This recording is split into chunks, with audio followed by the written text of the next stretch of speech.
Hey everyone, Chomsky here. I may need a new graphic card. We'll see what happens in the future.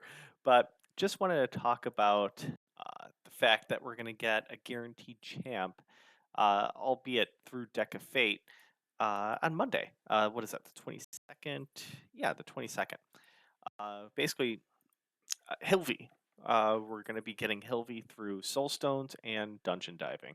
So, Frankie, as she always does when I'm talking, wants to say, hey, come here. You don't have a hoodie on, so she's kind of naked, but here she is.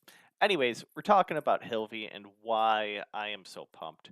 I did a previous video on my Tormin and why I am so stoked for to have Tormin and now to have Hilvi. And I just want to go through her kit and basically just talk about her. And Frankie needs to get off here. Frankie's not getting off. Yeah, just the synergy between the two is just nuts.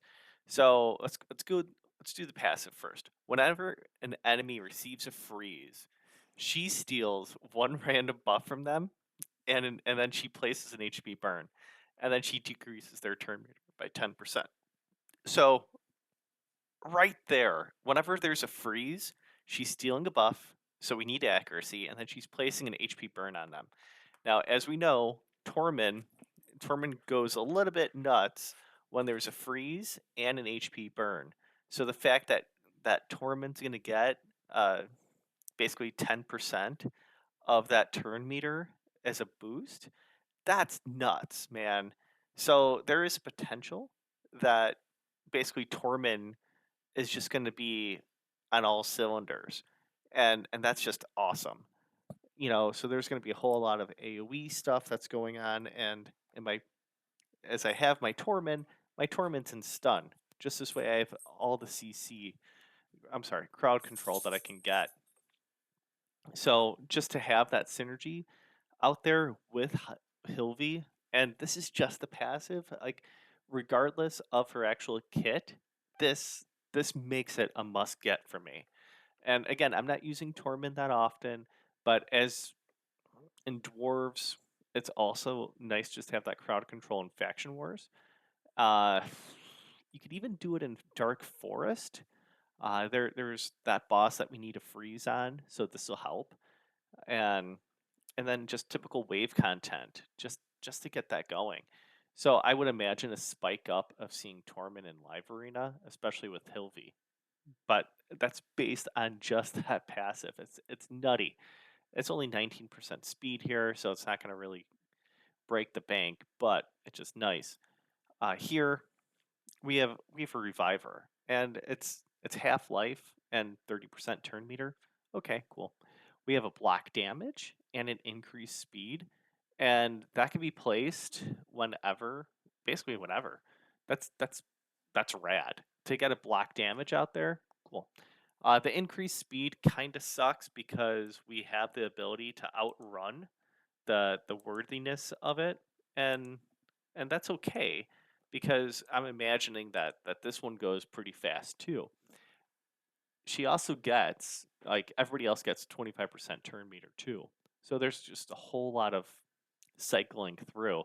And I think that's going to be great. Like when ultimately when we think about it, with Senna increasing turn meter and just making everybody go great. Basically, going great means going before the enemy.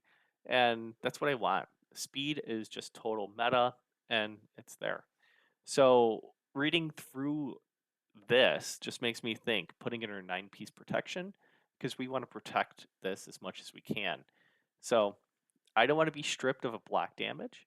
Uh, Increased speed as a buff is fantastic. I will always take that. So I want to protect that. Here, she's removing all buffs. So again, we want to have that accuracy bumped up as much as we can, and places a freeze on all enemies for 1 turn. Fantastic. If Torment's on the same team, does Blizzard Rage. I think that's the A3. And this is a 3 turn, and then this one is a 4 turn. Okay, a 1, 3, 4. That's fine. And she's a wicked support.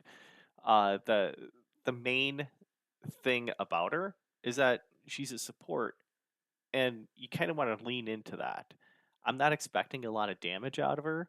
Like I expect basically all the damage to come from Tormin. To get that synergy with HP burn and the freezes. With her on the team, that's just she just knows her position, and we lean into that. I'm not trying to recraft the mold and have a support damage dealer. For me, I'm looking at her as a Senna type. Just make her fast. So this way she gets the ability to go, and then make her tanky. So this way, in case if another team goes ahead, like she could withstand that. She's a reviver, so let's lean into that. Um, Especially if you don't have a Senna, like she's gonna be paramount. Like Molly also revives, but not the greatest. And this one's an AoE revive. We're not picking and choosing, so that's huge. And then the A1, it's a double hitter, which is meh, but it has a decreased defense out there. And then there's also a 50% chance to activate Rhyme Fire. Okay, cool. So we have basically Rhyme Fire and Blizzard Rage in addition to the A1. So Rhyme Fire and then Blizzard Rage. So there's a block buff, heal reduction if they're under freeze. If not, then we get a provoke. Cool. Um, and again, we also have this this much looked over skill of decreasing a cooldown. On each ally for by 1 turn for every enemy attacked under both freeze and HP burn. That's nuts, man. It won't help with Hilvi because this won't be it can't be decreased or reset, and that's fine. But for other people that's on the team, just yeah, we could do a Trunda, maybe a Tholen on the team. Like we got to worry about affinities. You know, like I I could lean into my Furad, Hilvi, Tormin, and then Senna, and there we go. That's a pretty solid team. Uh, just a whole lot of crowd control, and with freezes and HP burns and all that fun stuff. So I am just stoked. Like this is me stoked to eventually get her.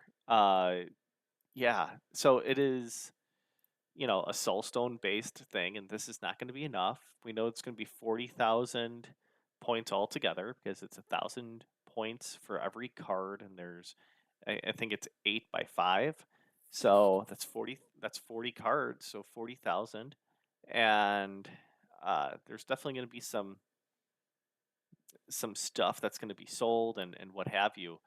My collection's already looking. This is my currency, so uh, we'll see. I do have this Preva, and I do have Nell. I mean, like that's a lot, and typically it's what like I think I I think it was like 30, maybe 3,800 for the last dude to have Eternal Soulstones. So um, per Soulstone, I mean.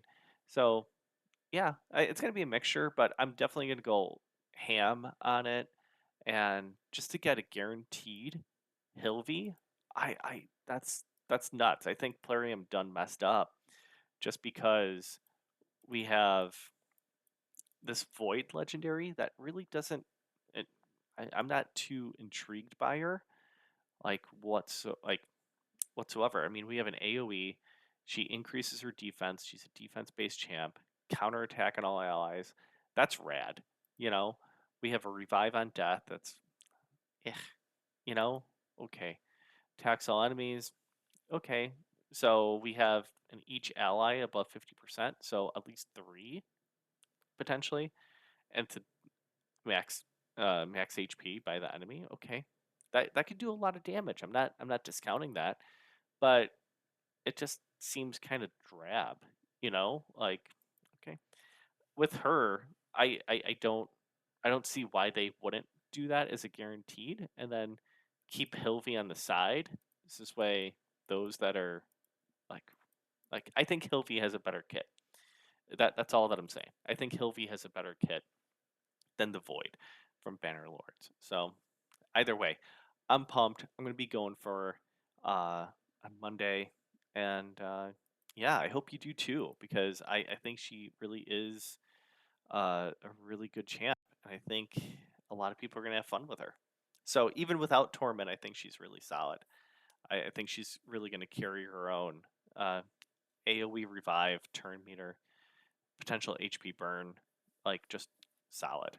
So that's a quick 10, 11-minute video on Hilvi and my thoughts. So thanks for getting it. Thanks for listening. Thanks for watching. Appreciate you all. We'll catch up soon. Take care.